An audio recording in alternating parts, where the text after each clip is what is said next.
I'm going to show you the two biggest mistakes I've made in the garden recently, but first I'd like to start with what I think's working. It's Alexandra here from the Middle-Sized Garden YouTube channel and blog, and it's the garden tour, the informal, real one where I don't tidy up and I do show you what isn't working. So just to set the scene, let's look out of the bedroom window down at the garden, and you can see that the middle-sized garden is a walled town garden, about 100 feet long, 80 feet wide, but it's L-shaped, so it's 40 feet wide nearer the house. And we've just come out of a very wet winter, but we had very few frosts. And certainly for the last month, we've been having temperatures around 9 to 14 Celsius, not much rain. And the garden is so green. So let's start by looking at the herbaceous border because it's looking so much better. In the autumn, we took down the trellis on the right of the arch that separated what was the veg garden from the main herbaceous border. I'm now going to turn that into a wildlife cottage garden. I've actually been growing wildflowers there for a few years. So you see that area there, all of that had a big trellis covered with thick ivy. So it's really opened up the two spaces and really brought them into one. The great thing about this border is there are so many self-seeding plants, also called volunteers.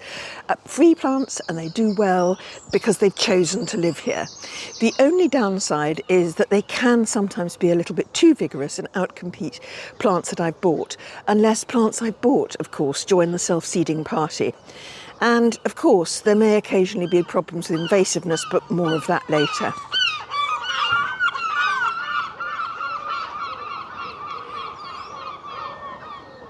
Even the multi-stemmed Amelanchier here is self-seeded or a volunteer. It's next to these bare twigs, which will be a smoke bush in a month's time. This smoke bush was a massive tree, but we've cut it back over the past few years, which was when we discovered we had this Amelanchier, and I've always wanted a multi-stemmed Amelanchier, and now I've got one. All that green foliage is actually alliums. I bought the original alliums, maybe 10 or 15. I probably have 100 now. Borage, self-seeded. Now here's the chrysanthemum. This is chrysanthemum burnt orange, and if you have ever watched any of my autumn videos, you'll see that I sit on this bench with this cascade of orange flowers behind me, and everyone says, oh, what is that flower? I was given one plant by Dan Cooper of Dan Cooper Garden, and it spread all the way from that self-seeded carrot up there, all the way across along here, and right to this self-seeded rose, which is a Rosa glauca. Self-seeded foxglove, self-seeded pulmonaria, and right down here, which will be some lovely pretty sort of purpley pink flowers in summer, is Verbena Bampton, which self-seeded into a friend's drive, and she was only going to weed it up, so she said I could have it. I've got about 3 Bampton just concealed in there. Meanwhile, those sticks you can see there are salvia, and I have not managed to get a salvia to last the winter in this garden, not because it's cold, we had hardly any frosts last winter, but because it's so wet. And I've also lost this salvia here. I always think if I hang on long enough they might pop up from the base, but I just don't think that's going to happen. So here we've got lamium, dead nettle, with some self-seeded primroses. And then over there, those yellow flowers are also lamium. That bright citrusy green you can see is Euphorbia robii. It just self-seeds everywhere. Every summer I take out a whole load of plants, but I leave a few left and then they pop up the next year. It's a wonderful contrast for bulbs. But now let's turn to something we did plant, and it's this series of bulbs. This is 5 different kinds of bulbs, all of which flower in succession, to give us white flowers on the edge of the parterre, at the top of this wall, breaking up the 2 lawns for about 4 months in succession. It starts with snowdrops and crocuses and then goes on to 3 different kinds of daffodil, Mount Hood, ice wings and thalia. When the flowers are over, we'll let the foliage die down naturally, so we won't be able to mow this lawn until about June. But I do have plans not ever to mow this little strip because we have two new special obelisks. They were gifted to me by Agriframes, and when they approached me to say would I be interested in reviewing one of their products, I was really delighted because I already buy quite a lot of Agriframes products. I have actually got the edging all round the garden. So this is their Elegance Coronation obelisk, and I originally wanted to put one in the main herbaceous border and one in that cottage garden beyond because the repetition would link the two areas. But when they arrived, they looked so good together as a pair. So I asked my garden designer friend, Posy Gentles, who suggested I position them in the middle of this daffodil area to break up the top and bottom lawns and create some vertical interest. And of course, last year I had some self-seeded verbascum, which did that. And I absolutely loved having that vertical interest to break up the space. So I think this is where they're going to stay. The Agriframes website says that these obelisks would do well with a soft climber. They can just be put in planting, but they also do well with a soft climber. So I think I'll probably do something like a jasmine or a honeysuckle or a clematis, rather than something stiffer like a rose. Now we go up the steps to the top lawn, and we have a back border and two corners. There's the comfrey corner, which is this. And then there's the corner where Ozzie is at the moment, which is the one I don't really want to show you. So let's start with the comfrey corner. In this corner I've got comfrey, and a lot of people might warn you against comfrey because it can be quite invasive. Indeed, everything you see here has come from just a few little roots a friend gave me a couple of years ago. But the great thing about this comfrey is that it's here to outcompete the ground elder. What that means is that we had ground elder in this corner, covering all the area that you see. I put horticultural black plastic over it for about a year and a half and weeded round the edges. And then I added these 2 or 3 roots of comfrey given to me by a friend. And the comfrey is so vigorous, it's really outcompeted the ground elder re-establishing itself. And the reason why it's better to have the comfrey rather than the ground elder is it's one of the first flowers to come out. It's absolutely adored by pollinators. And when it gets too much, it's easy to pull out, unlike ground elder. And you can put it straight into the compost, unlike ground elder. And you can also make a brilliant compost tea with it as a fertiliser. So I just think it's a better deal. So let's walk along the whole of the back border, past the hydrangeas which are just coming into leaf, to the corner with the smyrnium, which is the one I don't really want to show you, but I have promised, although I definitely won't be offended if you switch the video off now. Here in this border is really where you will find my main mistake. Now, it's a difficult place to grow things. It's under the shade of a tree, it's very shady, it gets very dry, and it is hard to get things established, but the things that do establish go like mad.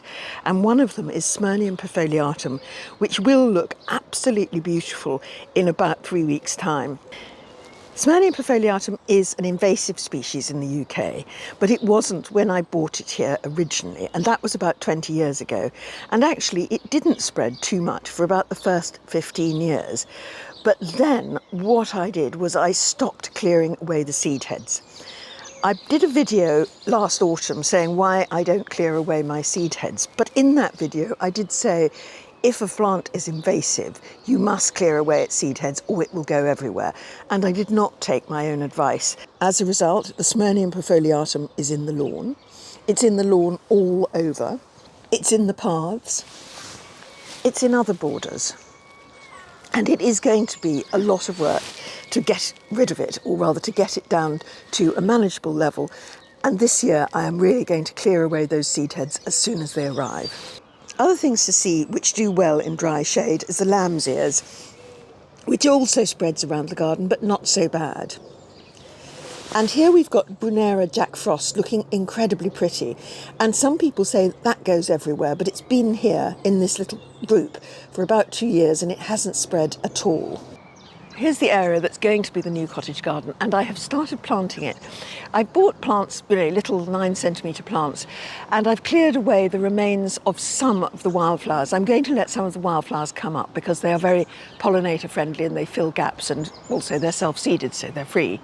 But the plants are so tiny, I can't believe that they're ever going to turn into anything. I keep looking at them and thinking, how are you ever going to survive, particularly against the vigorous, self-seeding wildflowers?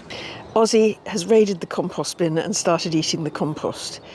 So that's going to mean buying some more Agriframe edging to keep the compost bins away from Ozzie. And here's my other mistake. Well, it's not really a mistake because I don't think adding a pond could possibly be called a mistake.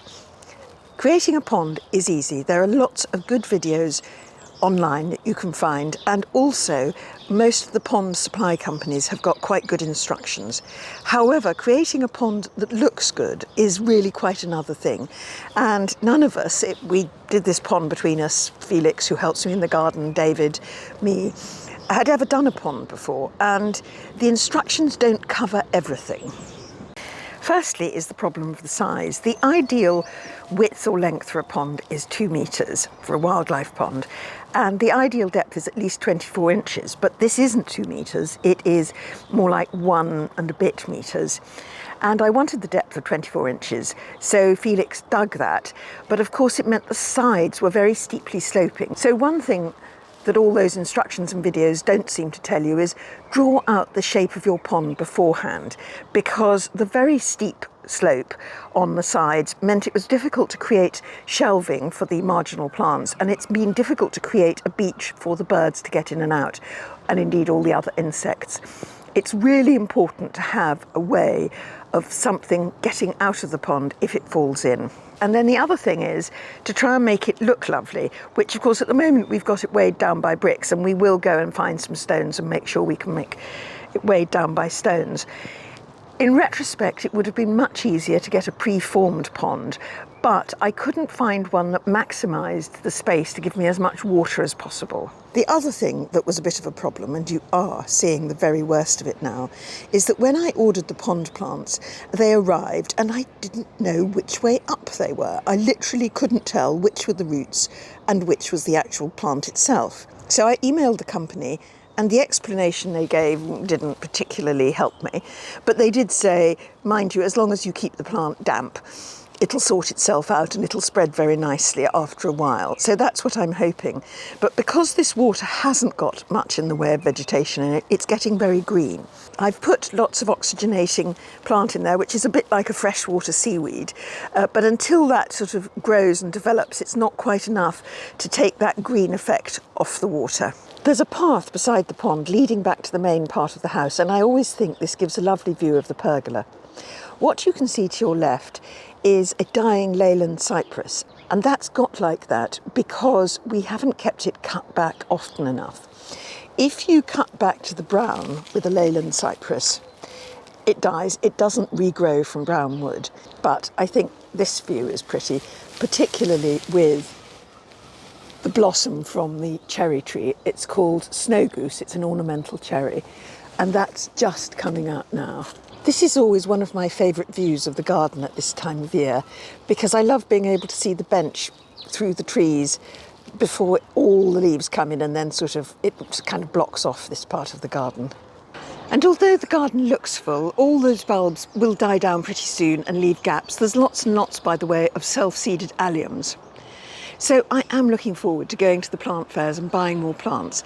And if that's how you feel too, then don't miss 7 Plants to Plant Now from the expert growers of the Plant Fairs Roadshow, which is the video coming up next. And thank you for watching. Goodbye.